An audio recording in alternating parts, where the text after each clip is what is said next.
ఈరోజు cable TV వాళ్ళు Indira park దగ్గర ధర్నా చేస్తా ఉంటే నన్ను పొద్దున్నే అవధారణ చేసుకుని చాలా దారుణం పోలీసు వాళ్ళు. ఎందుకంటే కేబుల్ వాళ్ళు ఎన్నో సంవత్సరాల నుంచి శాటిలైట్ లేకున్నా గానీ కేబుల్ టీవీ ద్వారా ప్రతి ఒక్కరికి వినోదం అందించి టీవీలు వార్తలు అందించి ఎక్కడెక్కడ ఉన్నా గానీ కేబుల్ నెట్వర్క్ ద్వారా పనిచేస్తా ఉన్నారు. వాళ్ళు సుమారు మన ఏరియాలో 112,000 మంది గ్రామ పంచాయతీలు ఉంటే ఒక్కో గ్రామ పంచాయతీలో కనీసం 5 నుంచి 10 మంది పనిచేస్తా ఉన్నారు. దీన్ని బట్టి చూస్తే 60,000 నుంచి 1,20,000 మంది దీని మీద బతుకుతా ఉన్నారు. అదేవిధంగా మున్సిపాలిటీ తీసుకుంటే 170 నుండి 200 మెంబర్స్ దాకా మున్సిపాలిటీస్ ఉన్నాయి. ఈ మున్సిపాలిటీలో కూడా ఇంచుమించుగా ప్రతి మున్సిపాలిటీలో ఒక 1000 మంది పనిచేస్తా ఉంటే ఒక ఇంచుమించుగా దానిలో ఒక 50,000 మంది పనిచేస్తా ఉన్నారు. దీన్ని బట్టి చూస్తే ఉంటే సుమారు 2 లక్షల మంది పనిచేస్తా ఉన్నారు. ఈ ఒక్క అధికారి ప్లాస్టిక్ ఏదైతే ఉందో ఈ ప్లాస్టిక్ వైరు ఎక్కడ కరెంట్ షాక్ కాలేదు, ఎక్కడైనా వైర్లు ఉన్నా గానీ దాని మీద ప్లాస్టిక్ వేసి ఈ ఇల్లు దగ్గర వైర్ ఉన్నా గానీ ప్లాస్టిక్ వేసి కరెంట్ షాక్ జరగకుండా ఉంటారు. ఈ కేబుల్ ఎవరింటికైనా కనెక్షన్ తీసుకోవాలంటే కేబుల్ వైర్ ద్వారా కనెక్షన్ తీసుకోవాలంటారు. ఈ కేబుల్ వైర్ చేతితో పట్టుకున్నా గానీ కనెక్షన్ రాదు. అదేవిధంగా ఏదైతే నెట్ కనెక్షన్ ఉందో, నెట్ కనెక్షన్ టీవీ కనెక్షన్ ఏదైతే ఉందో బేషరతుగా గతంలో ఏదైతే ఉండే పోల్ ట్యాక్స్ తీసుకుంటా ఉండే. ఈ పోల్ ట్యాక్స్ తీసుకుంటున్నప్పుడు వీళ్ళందరూ పోయి గత ప్రభుత్వం ఏదో ఉందో మేము దీనిలో జీవనోపాధన చేస్తా ఉన్నాం, ఇంతమందికి ఎంప్లాయ్మెంట్ చేస్తా ఉన్నాం, బేషరతుగా 2 లక్షల మంది మా మీద బతా ఉన్నారు, మేము ఎంప్లాయ్మెంట్ ఇస్తా ఉన్నాం.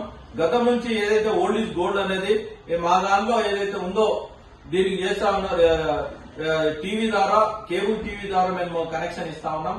గతంలో కూడా శాటిలైట్ లేనప్పుడు ఏదైతే ఈ టాటా అండ్ ఎయిర్టెల్ శాటిలైట్ మేము ఇస్తా ఉన్నాం. ఇప్పుడు కూడా మా ఒక్క కనెక్షన్ తోని ఒక ఇంటికి ఒక కనెక్షన్ ఇస్తే ఎన్ని బెడ్రూమ్లు ఉన్నా ఎన్ని టీవీలు ఉన్నా ఒక్క కనెక్షన్ తో అన్ని టీవీలు కనెక్షన్ ఇస్తా ఉన్నారు. అన్ని కనెక్షన్ ఒక్క టీవీ వీళ్ళు పేమెంట్ చేస్తే అన్ని కనెక్షన్లు. ఈ శాటిలైట్ ద్వారా ఏ రూమ్ కొన్నా అని ప్రతి ఒక్క దానికి ఒక్కో కనెక్షన్ తీసుకోవాలి. వాళ్ళకి చాలా ఎక్స్పెండిచర్ పడతా ఉన్నది. మేము చెప్తా ఉన్నాం గవర్నమెంట్, కాంగ్రెస్ గవర్నమెంట్ కు ఏదైతే ఉందో దీని మీద 2 లక్షల మంది వస్తా ఉన్నారు. మీరు బేషరతుగా వాళ్ళని యాక్సెప్ట్ చేసి మీరు ఇమ్మీడియట్లీ దీన్ని వాళ్ళకు రిలీజ్ చేయాలని. ఎందుకంటే ఏదో ఒక ఆఫీసర్ చెప్పినట్టు ఇది టెక్నికల్ ప్రూవ్ చేయండి. ఏదన్నా టెక్నికల్ ఎప్పుడైనా ప్రూవ్ అయిందా? అరే గతంలో ఇప్పుడు మీరు చూస్తా ఉన్నారు, ఎగ్జాంపుల్ చెప్తా ఉన్నాం, రోడ్డు మీద యాక్సిడెంట్ అయింది, రోడ్ బంద్ చేసిరా. మరి అదే ఏది ఫ్లైఓవర్ ఉంది, ఫ్లైఓవర్ మీద 2 యాక్సిడెంట్లు అయినాయి, చనిపోయినప్పుడు ఏది హైటెక్ సిటీ పోయేటప్పుడు ఫ్లైఓవర్ ఉంది, దాంట్లో యాక్సిడెంట్ అయినప్పుడు ఆ ఫ్లైఓవర్ బంద్ చేసిరా. మరి దాంట్లో ఎన్నో 100 కోట్లు పెట్టారు. మరి ఏ అమౌంట్ పెట్టకుండా వీళ్ళు 2 లక్షల మంది వీళ్ళు ఎంప్లాయ్మెంట్ ఇస్తే వాళ్ళకి నిజమైన సర్వీస్ చేయాలి. భారతీయ జనతా పార్టీ వాళ్ళకి సపోర్ట్ చేస్తా ఉన్నది.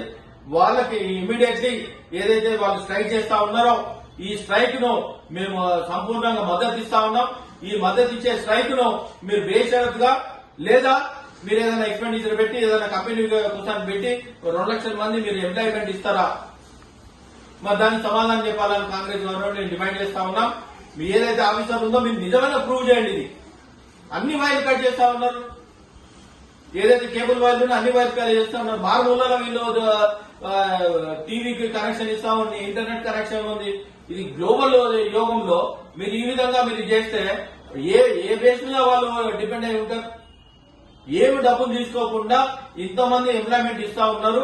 ఈ ఎంప్లాయ్మెంట్ లో మేము ఎట్టి పరిస్థితుల్లో వాళ్ళకి ఇబ్బంది కాకుండా భారతీయ జనతా పార్టీ సపోర్ట్ చేస్తా ఉన్నది.